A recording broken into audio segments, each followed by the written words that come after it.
7/2 23/6 25/6 27/6 ഈ പൊതു സമാന്തര ശ്രേണിയുടെ പൊതുവ്യത്യാസം കാണുക. ഇവിടെ ഈ സമാന്തര ശ്രേണിയിൽ 7/2 ഒഴിച്ച് ബാക്കി എല്ലാ ഘടകങ്ങളിലും ഡിനോമിനേറ്റർ, അതായത് ഛേദം തുല്യമാണ്. അപ്പം അങ്ങനെയാകുമ്പോൾ ഇതിൻ്റെ എല്ലാ ഫ്രാക്ഷൻ്റെയും എല്ലാ ഭിന്നസംഖ്യയുടെയും ഛേദം തുല്യമായിരിക്കണം. ഇവിടെ ഛേദം തുല്യമാകാത്തത്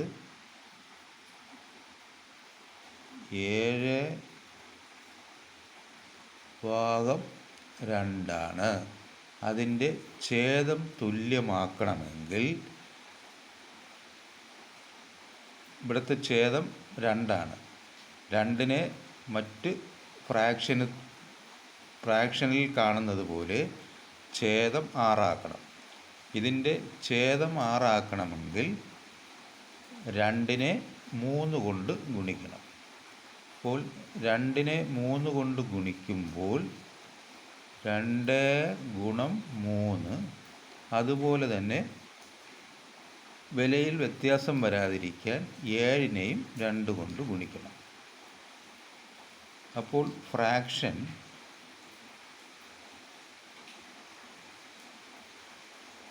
സോറി 7നെയും 3 കൊണ്ട് ഗുണിക്കണം.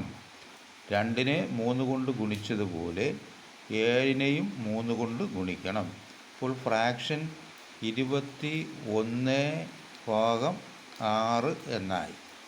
അപ്പോൾ 7/2 എന്നുള്ളത് ഛേദം തുല്യമാക്കുമ്പോൾ അത് 21/6 എന്നായി. അപ്പം ഫ്രാക്ഷൻ വരുന്ന വ്യത്യാസം ഇങ്ങനെയായിട്ട് വരും.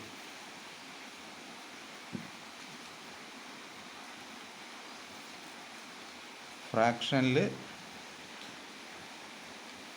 21/6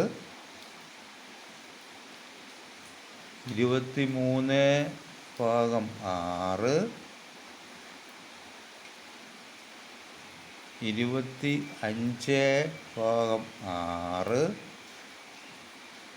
27/6 ഇങ്ങനെ ഫ്രാക്ഷൻ മാറ്റം വരും. 7/2 എന്ന ഫ്രാക്ഷനിൽ മറ്റ് ഘടകങ്ങളെപ്പോലെ ഛേദത്തിൽ വ്യത്യാസമുള്ളത് കൊണ്ട് അത് ഛേദം തുല്യമാക്കുന്നതിന് വേണ്ടി ഈ ഫ്രാക്ഷനെ 3 കൊണ്ട് ഗുണിച്ചപ്പോൾ അത് 21/6 ആയി. അപ്പം പൊതു ശ്രേണി, സമാന്തര ശ്രേണി മൊത്തത്തിൽ ഛേദം തുല്യമായിട്ടുള്ള ഒരു സമാന്തര ശ്രേണി വന്നു. ഇവിടെ ഇതിൻ്റെ വ്യത്യാസം വരുമ്പോൾ 21ഉം 23ഉം തമ്മിലുള്ള വ്യത്യാസം എന്ന് പറയുന്നത് 2 ഛേദം 6. ഇനി 23ഉം 25ഉം തമ്മിലുള്ള വ്യത്യാസം എന്ന് പറയുന്നത് 2 ഛേദം 6.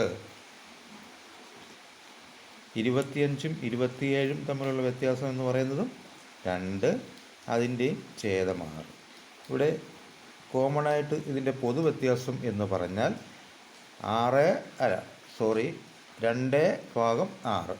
2/6നെ അതിൻ്റെ ചെറിയ ഘടകമാക്കി എടുക്കുമ്പോൾ 1/3 എന്ന് കിട്ടും. ഇതാണ് ഇതിൻ്റെ ഈ സമാന്തര ശ്രേണിയുടെ പൊതു വ്യത്യാസം. 1/3 എന്നാണ് ഈ സമാന്തര ശ്രേണിയുടെ പൊതു വ്യത്യാസം.